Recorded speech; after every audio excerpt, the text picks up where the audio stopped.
Hello everyone. Today we are going to discuss the communication network. All of you know that what is network? Network means the connectivity between the sender and the receiver. Then who is a sender and who is a receiver? Sender is who sends the message and creates and sends the message, and the receiver who receives, understands, analyzes and receives the sender's message as feedback. Then in this session, we are going to discuss about the communication network. We are going to know what is the network. Network means connection or connectivity. That is we all are doing in 24 hours, we are doing the connectivity or connection between the sender and the receiver with different mediums or modes. Here we will see and here we will know how we are going to do the communication in different mediums between the sender and the receiver. All of you will know. You see the outline I have given here, that is what is communication network, and then types of communication network and the features of network. Then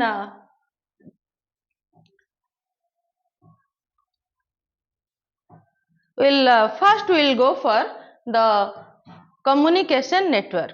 What is communication network? When both the sender and the receiver, they are doing communication between each other in different mediums or modes. That is maybe in the offices, maybe in the college, maybe official places, or in casually like in the home or in any place where we are doing the entertainment or the relaxation.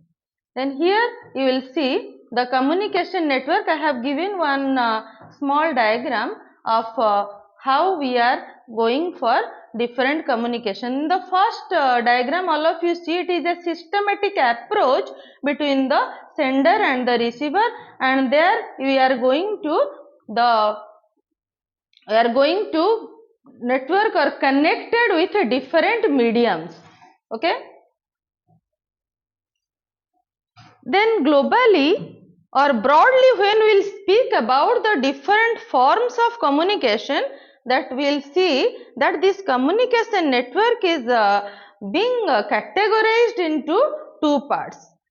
One is your formal communication, another is your informal communication. So first of all, we will go to the formal communication. So what do you mean by formal communication? Formal communication speaks that when we are going to abide with some rules and regulations, we are coming to any college, when we are going to school, when we are going to any office, we have to obey some rules or regulations, and we have to do the oral or written mediums of communication between the sender and the receiver. So here when we say about formal communication, that is the communication which follows the rules and regulation between the sender and the receiver is known as your formal communication. And mostly in the formal communication, we are going with two types of mediums. One is your oral medium and one is your written medium. What is oral medium?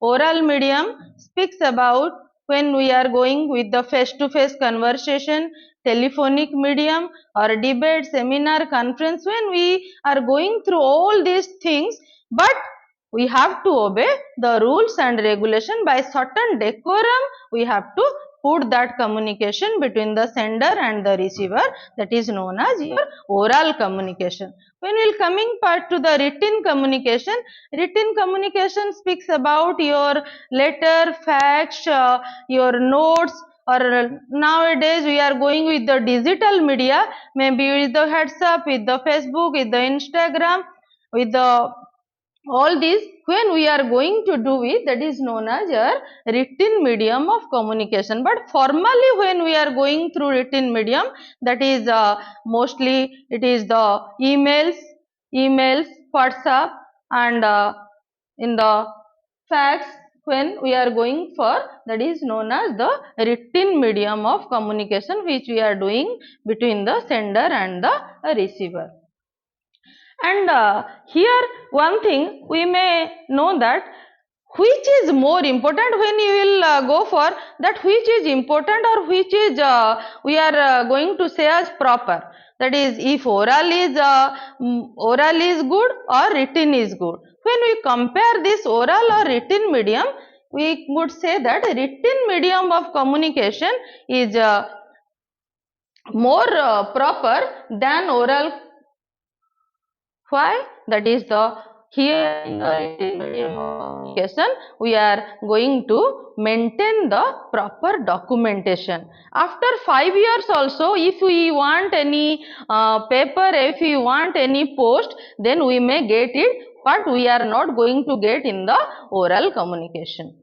Then after this formal communication also we are going to abide, or we are going to obey this in all the offices, in the institutions, in the organization, MNCs, all these. I have taken one just organizational structure of one MNC or the organization or company, like how they are being categorized from the top to the bottom.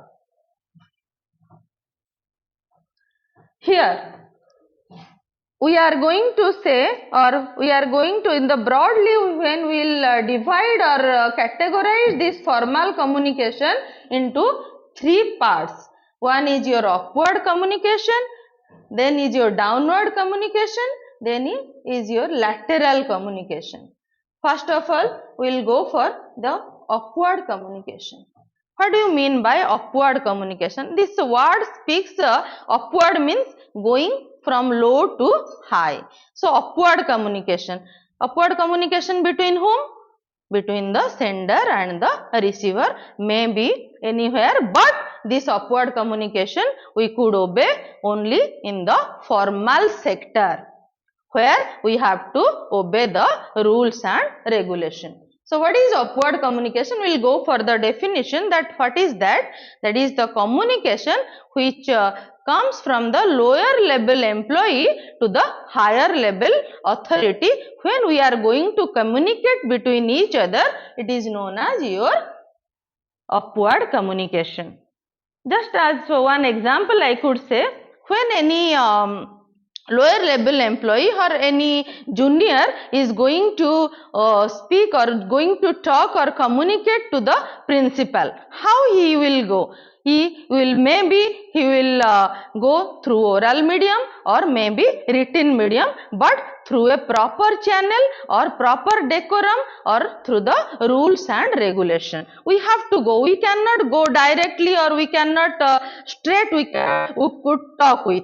What is the format we have to maintain? So when we are going to maintain or obey that format, from the lower level employee to the higher level authority in any organization, that is known as your upward communication. And here in the upward communication, particularly the organization and also the sender or the receiver, all they are going to get the benefit for the betterment of the organization. The simple one or 2 examples I am going to give.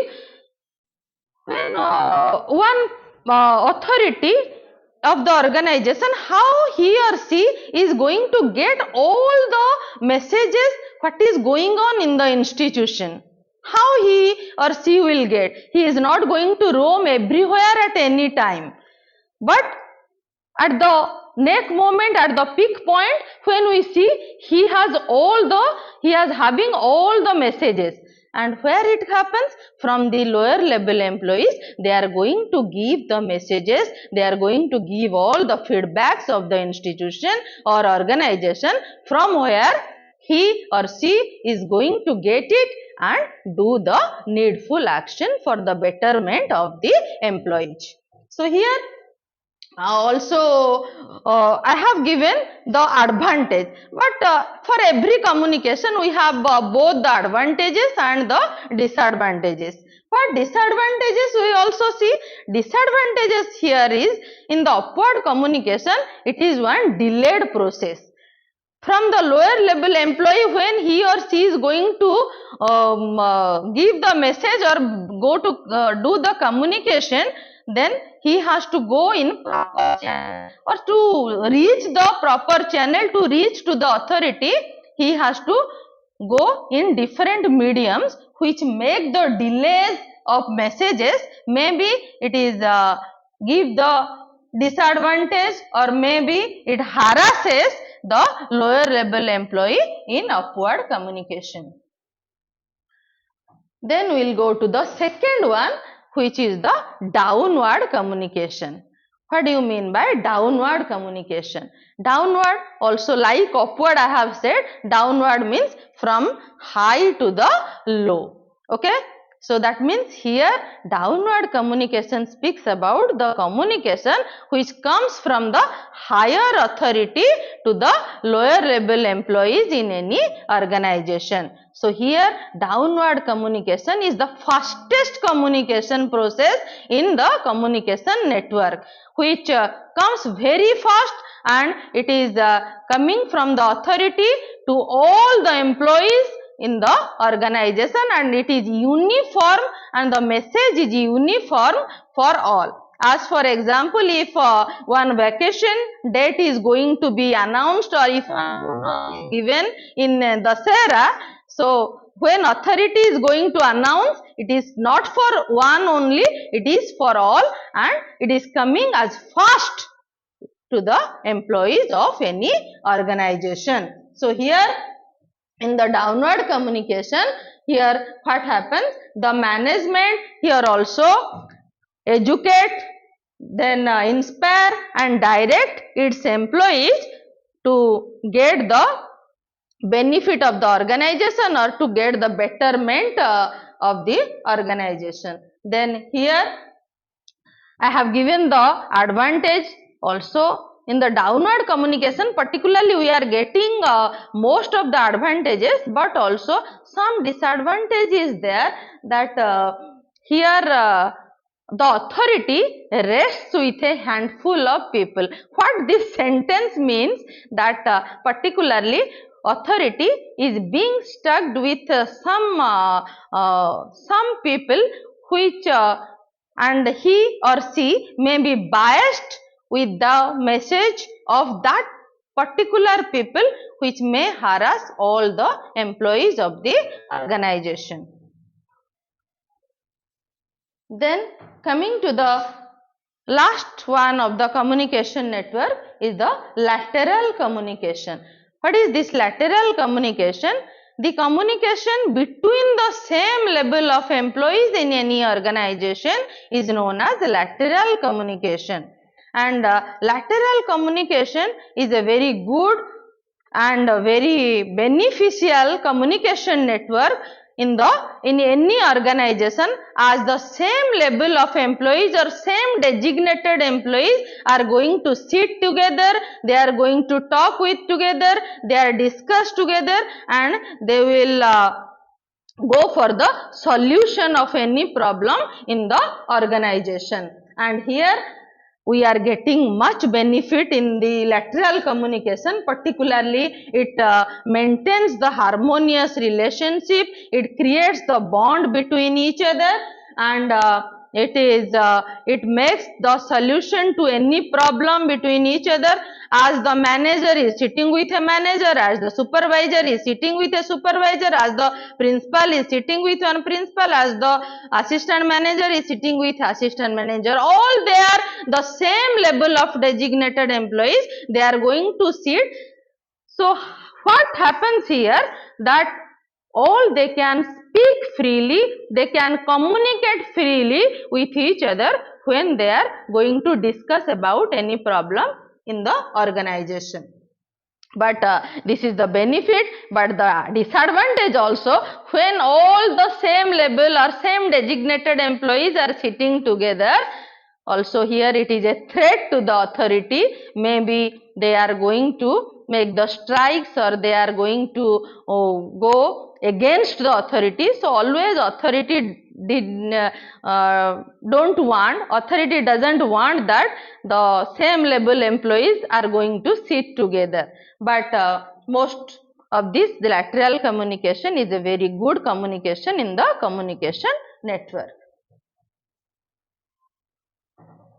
Then we will go for the informal communication. I have already said about that broadly. We are having two types of communication. One is your formal communication, another is your informal communication. And I have said that formal communication happens only in the official places like institutions, offices, organizations, where we are going for the official communication with proper decorum or the rules and regulation. But when we are coming to informal communication doesn't follow any rules and regulation. It can happen anywhere, maybe in home, maybe in the college, maybe in the organization, but we are not going to obey any rules and regulation between each other, that means between the sender and the receiver. This informal communication is otherwise also known as grapevine communication. Why this is known as grapevine? As grapevine is a climber and it goes anywhere to anywhere and goes any direction to any direction. It is not straight like formal communication.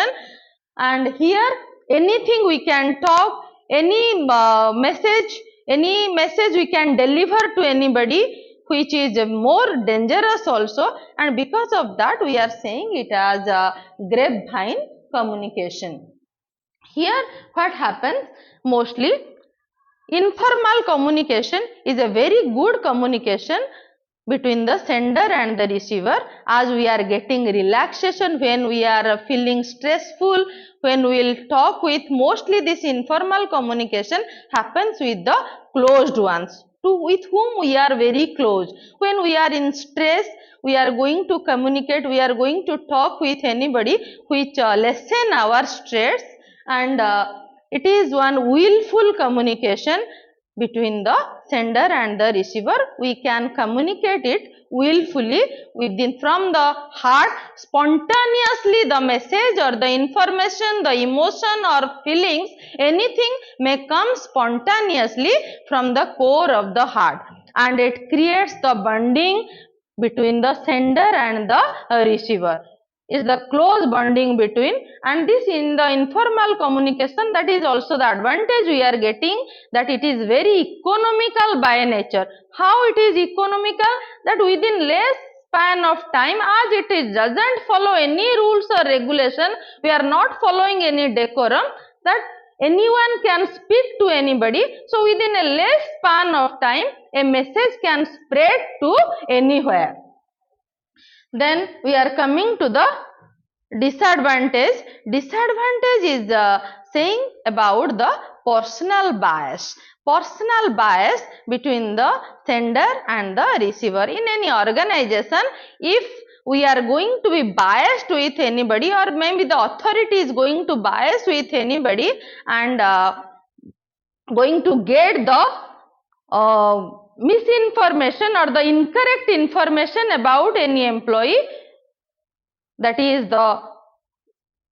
we are going for the personal bias, he or she may do harm for that employer, and which is not good in the informal communication. So here mostly when we compare this formal communication and informal communication, both are good at their point. Formal communication, which we are going to do mostly in all the globally, we are doing here in the offices, in the organizations, and in the which is working, and in the informal communication, which we are also doing with the closed ones, which also we are getting the relaxation, and with this we are going to get the communication network complete with this discussion. Thank you.